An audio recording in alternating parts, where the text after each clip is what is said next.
week's MindEspresso is about how to break out of conflict loops, and we're going to look at the book Optimal Outcomes by Dr. Jennifer Goldman-Wetzler. Now, in it, what she's trying to do is give us a methodology to get out of these constant conflicts that we get into with certain people. And she has an ABC. She really has 8 different steps, but I broke them down into an ABC of awareness, breaking the pattern, and then choosing your optimal outcome. The first one starts off with awareness, and what she wants us to be aware of are our conflict patterns. There are 4 main patterns that she found. Attack and blame. So when we get in a conflict, we immediately go on the attack, we start blaming the other person. The shutdown person who retreats and goes inside, doesn't want to participate.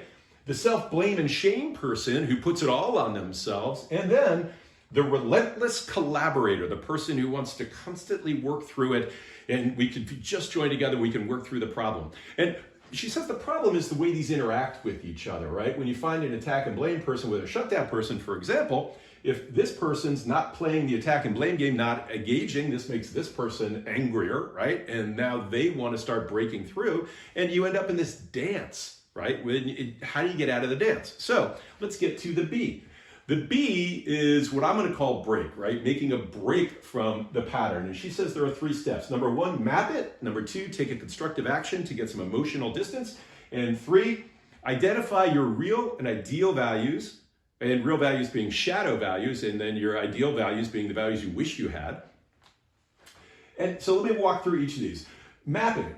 Who all is involved in the conflict? Maybe now you're in a conflict with Sally, but she is also part of a team with Bob, and is Bob involved in that conflict? What is the situation for each of the people around? What's their background that they brought into it? Draw it out and list what's real and not real about the conflict.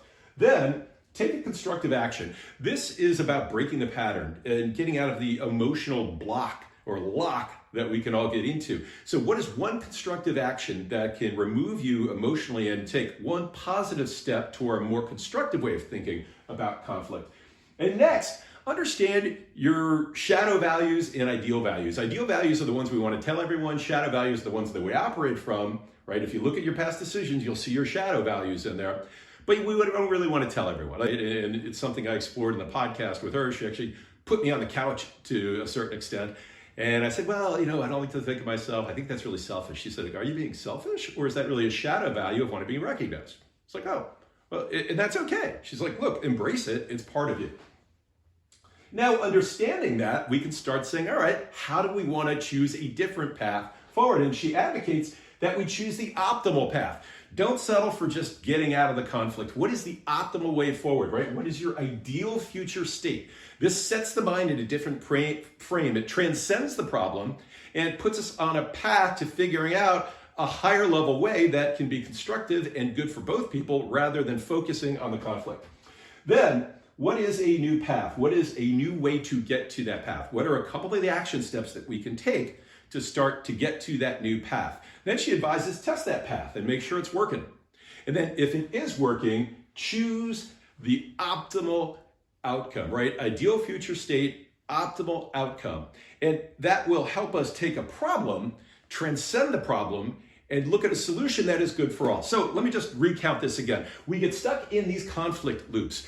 Usually lack of awareness comes from not understanding our styles when we're in conflict. Attack and blame, shutdown, self-blame and shame, and relentless collaboration. Then we've got to find a way to break out of the thinking, right? Dan Heath and Chip Heath would call this zooming out, right? Look at the problem from a bigger perspective. Map it out. Who all is involved? What's the situation? What's the background? What do they bring into this conflict? Then what's one constructive action you can take on your own to change your emotional state around this? And then what are your values and shadow values, and what are the values and shadow values of those you're in conflict with? Because it's likely your pattern and your values are driving the conflict. Now, let's put our sights on choosing something that is optimal, not just trying to escape conflict, right? Conflict is part of life. What is the ideal future state?